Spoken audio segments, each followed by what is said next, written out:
Olá, dona Lúcia, tudo bom? Gente, tô já abrindo a Bíblia aqui, que hoje eu atrasei um pouquinho. Eu entrei na hora, mas sem ter nada ainda muito arrumado aqui. Mas vai dar certo. Hoje nem avisei que ia ter nada, nem avisei. Pra gente poder... Na verdade, porque eu esqueci mesmo, sabe, gente? Não que ia ter, eu esqueci de avisar que ia ter. Mas estou aqui. Oi, Jamile. Oi, Geisa. Tudo bom, Iraides? Tudo jóia? Liduína, Beta. Vamos começar, meninas, o nosso estudo? Como eu falei pra vocês, a gente tá quase terminando o livro, né? A gente faltam o capítulo de hoje e o da quinta-feira que vem, certo? E eu amei, eu não sei vocês, mas eu achei que foi muito bacana, assim, eu pelo menos fui muito edificada, foi muito joia. Iraídes, obrigada, lindona, menina lindinha, eu tô tão suada, meu povo, eu tava dando aula online, que eu tô dando umas aulas online. Oi, Oswald, tudo bom, amigo? E aí eu terminei de dar aula e vim correndo pra cá, pra gente poder fazer a nossa live. Oi, Vivi, saudade de tu. Oi, Madinha, tudo bom? Gente, vamos começar, vamos orar, né? Pedindo que Deus nos abençoe, nos instrua, que Ele fale ao nosso coração, como a gente sempre tem feito, né? Em todos os estudos. E acho que Deus tem feito isso sim, né? Eu tenho falado que acho que Deus, em meio a tudo isso, tem dado a oportunidade da gente ter mais tempo com Ele, da gente se enriquecer, se edificar. E eu acredito que Ele tem feito isso. Na verdade, Ele é o mais interessado em que isso aconteça. Só depende da gente de buscar mesmo, né? Mas a gente também viu que quando a gente está com vontade de buscá-lo no nosso coração, isso também não é a nossa vontade, é Ele que nos coloca essa vontade no coração, né? Então, se você está sentindo essa vontade de buscar a Deus, é porque Ele já está fazendo algo na sua vida, viu? Vamos orar então. Ô, Vânia, conseguiu hoje, joia. Vamos lá. Um grande abraço, Everson, para você também, Selminha. Vamos lá. Senhor, muito obrigada, Deus, por esse dia. Te louvamos porque o Senhor tem nos instruído até aqui. O Senhor tem falado aos nossos corações. O Senhor tem nos dado discernimento, sabedoria. Eu tenho certeza, Deus, que o Senhor, dentro da realidade de cada uma dos que estão aqui nessa live agora, o Senhor tem nos abençoado, o Senhor tem nos instruído. O Senhor tem nos amado, o Senhor tem nos consolado, como nós temos precisado de consolo nesses dias, Senhor, cada vez mais, cada um de nós aqui conhece pessoas mais próximas que têm sido acometidas pelo Covid e têm tido momentos de dificuldade, até de óbito. E eu te peço, Deus, em nome de Jesus, que hoje não seja diferente, que o Senhor, apesar de quem eu sou, apesar das minhas falhas, apesar dos meus pecados, Senhor, apesar da minha falibilidade, Senhor, o Senhor é aquele que fala através de mim. Por isso eu te peço, em nome de Jesus, Deus, fala com as pessoas que estão me ouvindo, fala com as pessoas que precisam dessa palavra, precisam dessa lembrança, em nome de Jesus, Deus. Amém. Gente, nós temos visto, né, ao longo de toda a nossa caminhada, ao longo desse livro, vários aspectos, né? A gente falou sobre esse Deus que vê que o mundo, nós vemos que o mundo está errado, e a gente falou sobre o que é esse pecado, a gente falou o que há de errado no mundo, a gente falou como é que a gente pode responder a toda essa maldade no mundo. A gente falou sobre Jesus, sobre a vinda dele, o porquê ele precisou vir, o porquê ele precisou morrer. A gente falou que apesar dos discípulos serem tão falhos, né, e basicamente na véspera de Jesus morrer, muitas coisas aconteceram e eles começaram a falar coisas que fizeram Jesus se questionar: meu Deus, vocês andaram comigo 3 anos e ainda não sabem disso? Quer dizer, eram homens falhos, eram homens imperfeitos. E aí falamos sobre a vinda do Espírito Santo, que Jesus nos disse que iria para que esse Espírito Santo viesse. Então, todas as nossas lives a gente falou sobre esses assuntos. E aí, hoje, a gente vai falar sobre a ascensão de Jesus, que foi um acontecimento também interessante e importante, até para a nossa concepção de relacionamento com Deus, do porquê que isso precisou acontecer e da forma como aconteceu, certo? A gente vai ler lá no livro de Atos. Atos, gente, a gente tem os evangelhos de Marcos, Mateus, Lucas e João, né? Esses evangelhos contam a história de Jesus, certo? Do ministério dele aqui na Terra.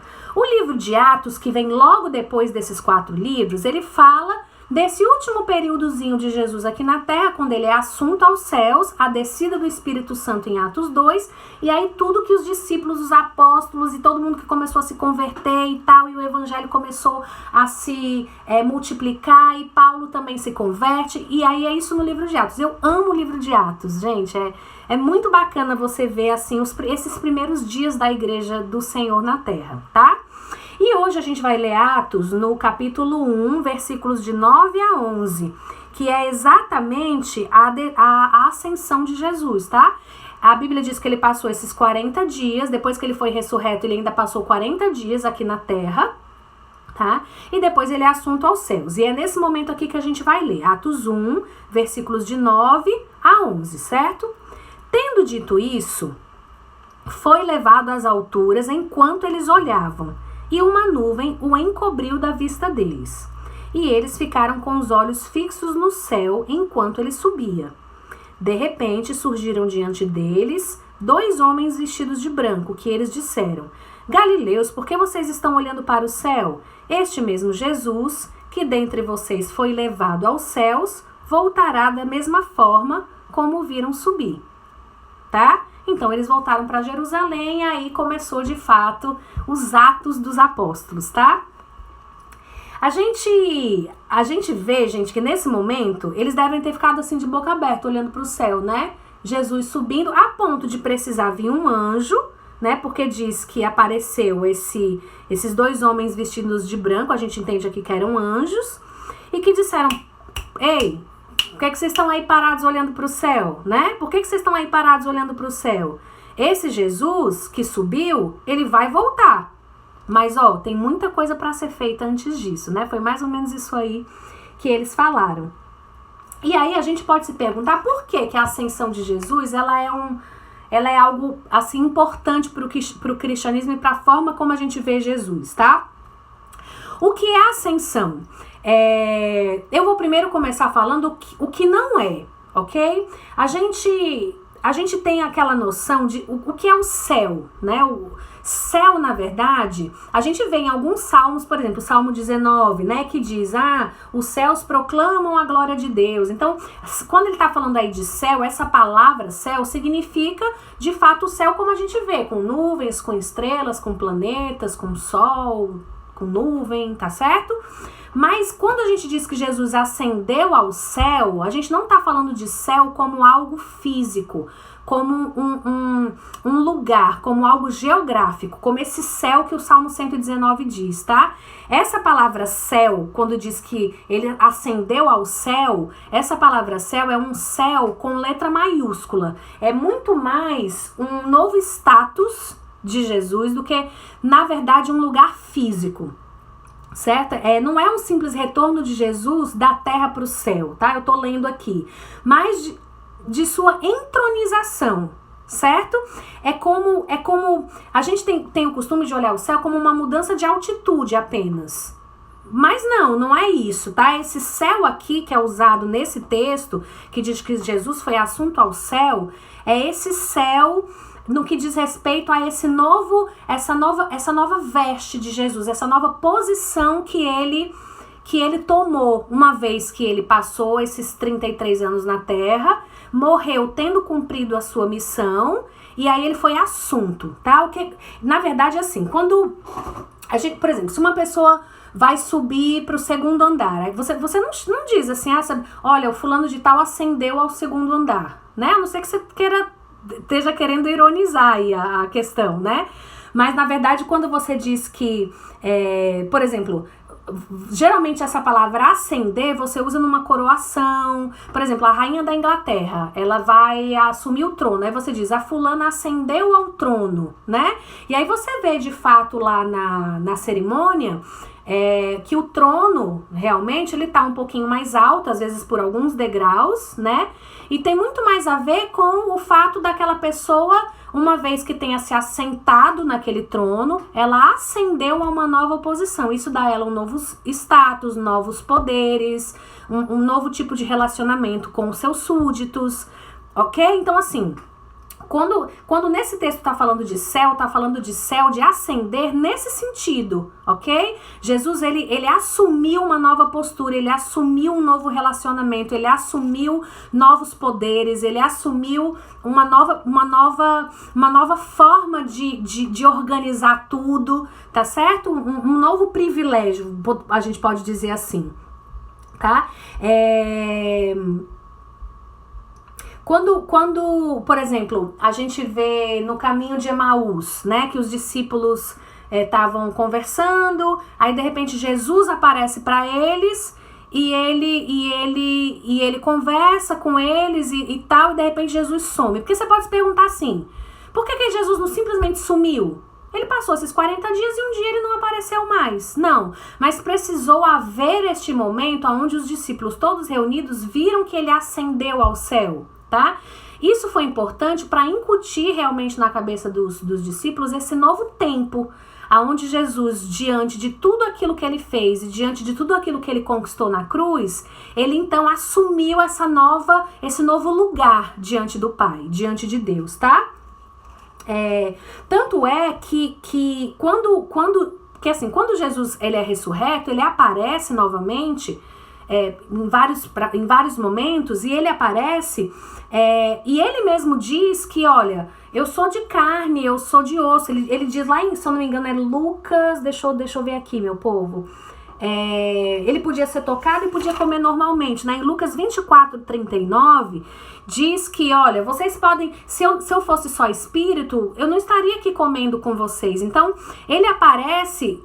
Jesus ressurreto, ele ainda era humano, ele ainda tinha esse aspecto de humano, mas porém era um humano transformado, certo? Era um humano como talvez um dia nós seremos na volta de Jesus, que diz que nós teremos um corpo glorificado, né?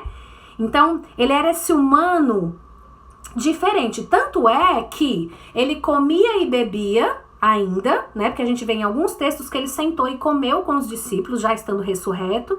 Mas ele podia, por exemplo, como a gente vê em João 20:19, eles estavam todos juntos e de repente ele surgiu, ou seja, ele passou por aquela porta sem que eles tivessem aberto a porta, né? Em Lucas 24:31, ele desaparece de repente, estava com eles, de repente eles olhavam e ele não estava mais. Então, ele tinha esse aspecto humano, porém glorificado, com o corpo glorificado, tá? Então, ele tinha essa natureza humana transformada.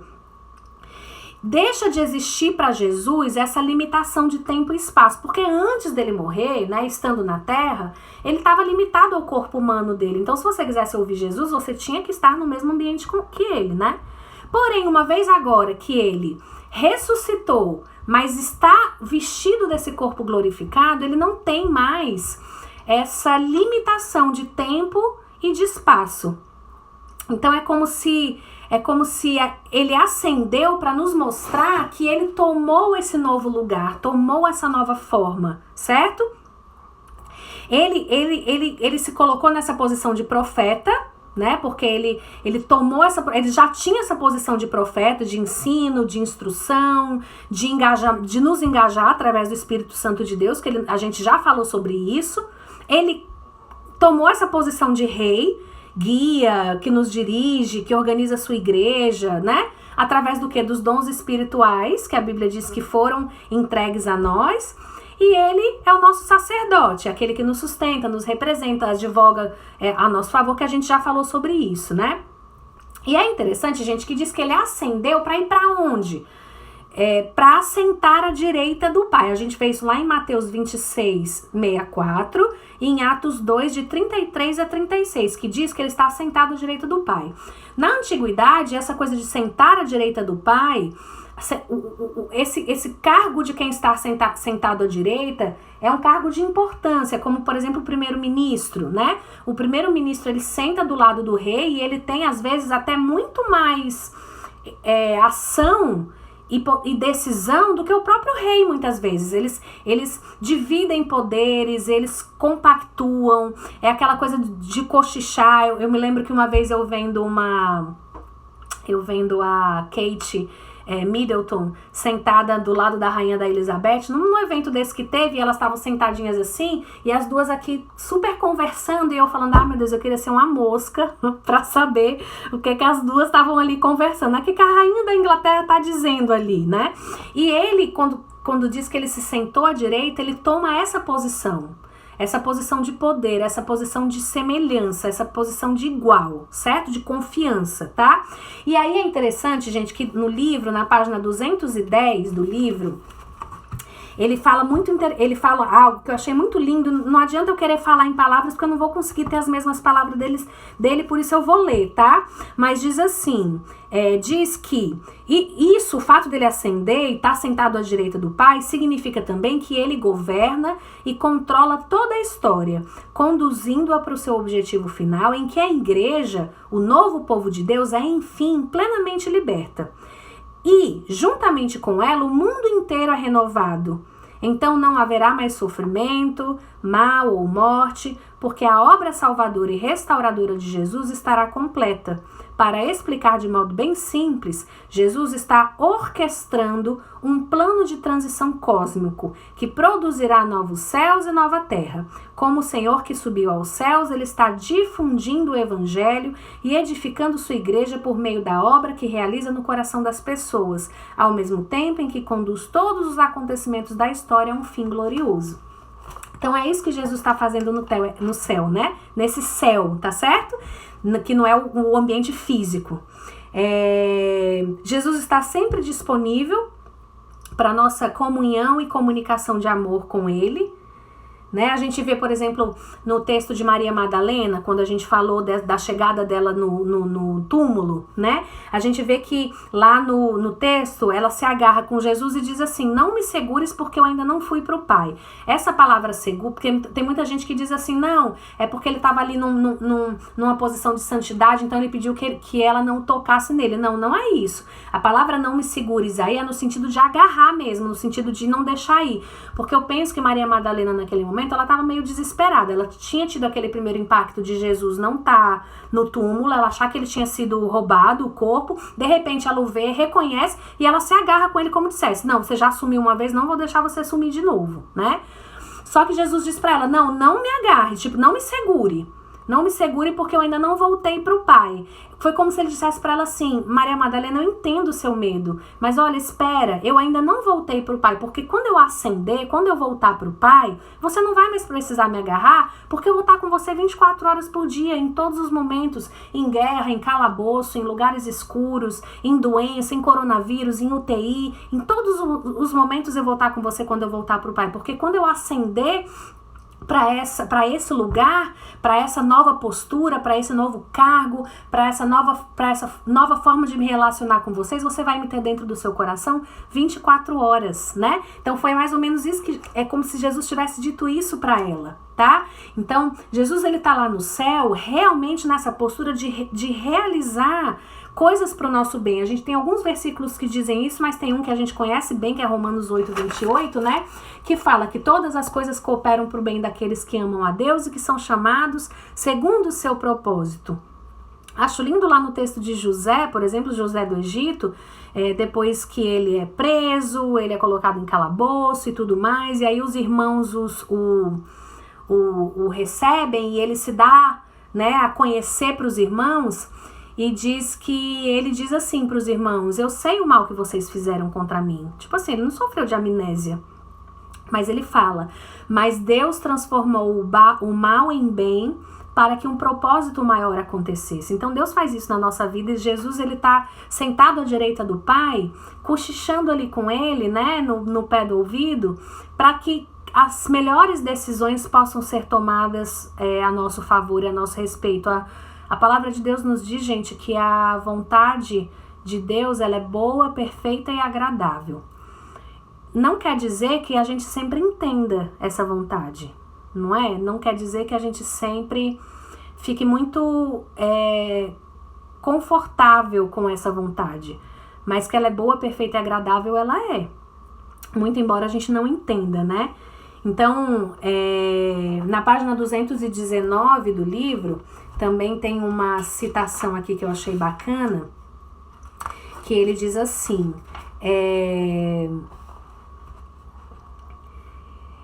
precisávamos de um sumo sacerdote como este, santo, inocente, imaculado, separado dos pecadores, tendo se tornado mais sublime que o céu e que não precisasse oferecer sacrifícios a cada dia, como os sumos sacerdotes precisavam fazer anteriormente. Primeiramente por seus próprios pecados e depois pelos pecados do povo. Pois, quando ofereceu a si mesmo, fez isso de uma vez por todas. Portanto, também pode salvar perfeitamente os que por meio dele se chegam a Deus, pois vive sempre para interceder por eles. Isso está lá em Hebreus, capítulo 7. É lindo, gente, esse capítulo de Hebreus, tá? Então, no que a gente precisa se pegar hoje? É o fato de que Jesus ascendeu para essa nova posição, a posição de alguém que vive para sempre, que intercede em nosso favor e que não importa os defeitos que você tenha, o que você tenha feito, quando Deus olha para a gente, não é a gente que ele vê, na verdade é a imagem do Filho dele que ele vê através de nós. Então, essa ascensão nos comunica isso, de que esse Jesus, ele está sentado à direita do Pai, ele intercede por nós, ele advoga por nós, e ele está lá no pé do ouvido de Deus, resolvendo e planejando aquilo que é melhor para as nossas vidas. E a gente precisa crer nisso, a gente precisa se entregar a essa verdade, gente. Então é isso, a gente precisa, a ascensão, ela traz essa certeza desse lugar que Jesus tomou, dessa nova missão que ele tem de conduzir a minha vida e a sua vida, sabendo que ele é esse primeiro-ministro que, juntamente com o Pai e com o Espírito Santo, enche a nossa vida de sabedoria, ele nos guia, ele nos direciona, e isso nunca nos será tirado, né? Então é como Maria Madalena quis agarrar Jesus ali, ele diz, não me segure, eu vou para o Pai, né? E indo para o Pai, eu retorno para que então eu nunca mais possa ser tirado de vocês. Então, gente, que Deus abençoe vocês, que esse estudo mais uma vez tenha falado com você, tenha enchido seu coração de esperança, de alegria, nessa certeza, e que você possa ser mensageiro dessa palavra. A gente precisa de pessoas, gente, nós temos visto tantos mensageiros de coisa ruim, né? O nosso país tem passado por esse momento, não bastasse o coronavírus, esse momento político onde as pessoas têm sido mensageiras de fake news, né, muitas vezes.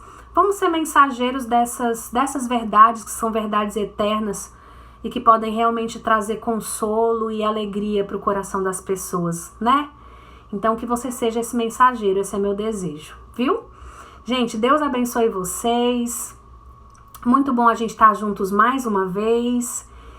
E a gente se vê na quinta-feira, tá bom? Vai ser o nosso último encontro na quinta-feira, pelo menos em cima desse livro. E eu não sei ainda se eu vou continuar. Vamos ver, acredito que sim, tá? Mas tô estudando. Podem me mandar, inclusive, algumas dicas se vocês quiserem. Cíntia, fale sobre tal coisa, fale sobre tal coisa. Se eu tiver condições de estudar pra falar, de repente eu posso até falar, tá bom? Gente, Deus abençoe vocês. Um beijo grande, viu?